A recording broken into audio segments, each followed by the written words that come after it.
एक समय सब सहित समाजा, राजसभा रघुराज विराजा।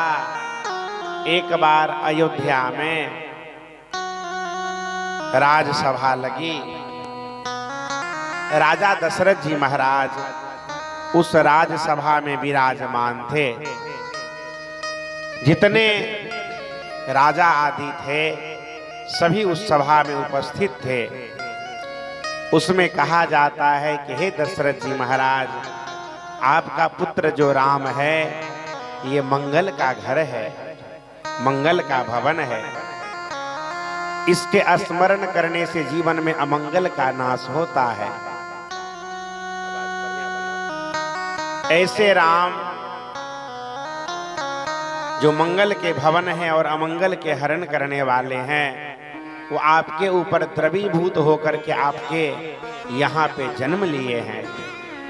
वो राम अब युवराज पद के लायक हो गए, अब इनको राजा बना दीजिए। एक बार दशरथ जी महाराज दर्पण लेकर के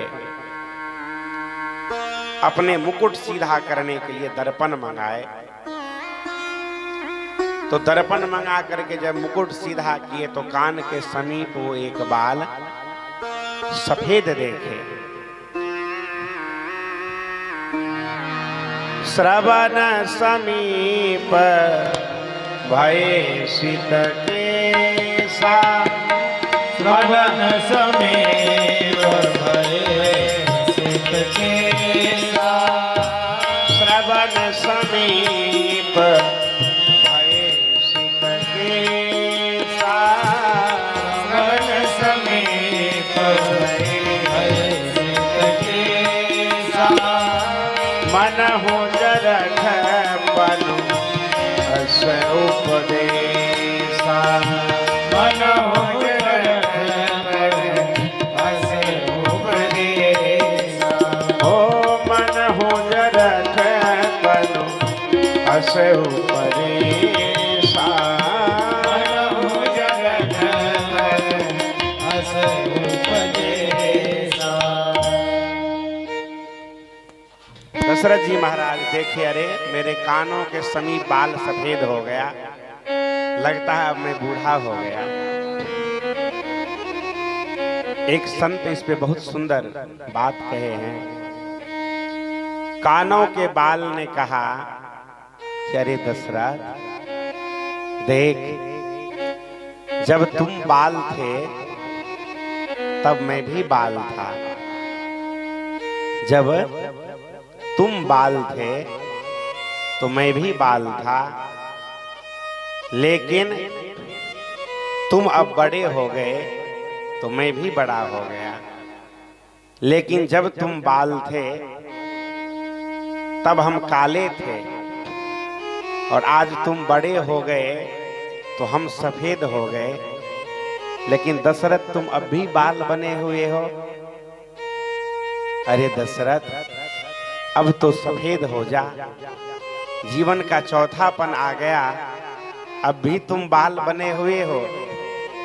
मानो कान पे जो उगा हुआ सफेद बाल है वो हमें यह शिक्षा दे रहा है कि जब तुम बाल थे तब हम काले बाल थे, और जब तुम बड़े हो गए तो हम सफेद बाल हो गए। हम सफेद हो गए, हम उजले हो गए, अब तुम भी तो सफेद हो जाओ, तुम भी तो उजले हो जाओ, अब भी तुम बाल बने हुए हो। एक बार एक बाबा अपने पोता को लेकर के गांव के बाहर घूम रहे थे। वहां से एक संत भगवान जा रहे थे।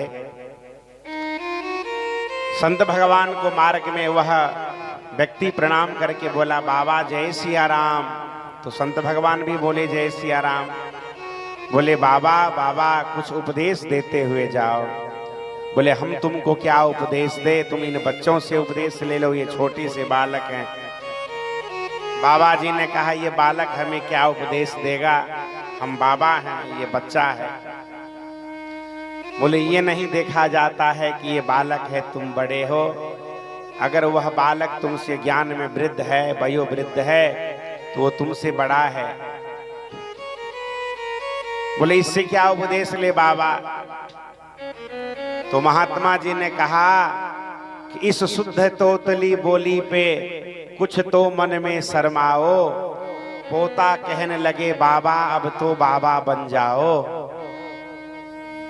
पोता तुमको कहता है बाबा बाबा बाबा बाबा, अब तो बाबा बन जाओ।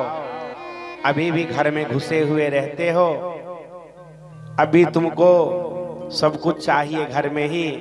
अरे अब तो दरवाजे पे चल जाओ, अब तो बाबा बन जाओ। वो बड़ा विनोदी व्यक्ति था।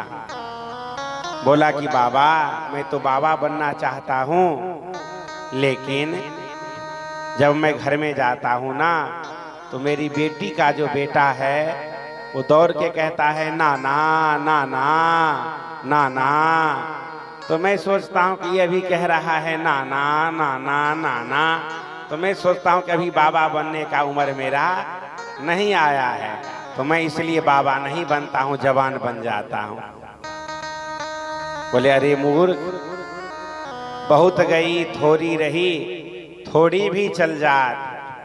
आंखों से दिखना कम हो गया, कानों से सुनना कम हो गया, पाँव से चलना कम हो गया, सारे अंग तुम्हारे ढीले पड़ गए। अब तो संभल जाओ।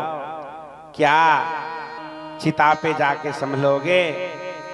आज दशरथ जी महाराज के मन में आया कि क्यों ना रामचंद्र जी को राजा बना करके अब भगवान का भजन किया जाए। तो जब भगवान रामचंद्र जी के राजा की बनाने के लिए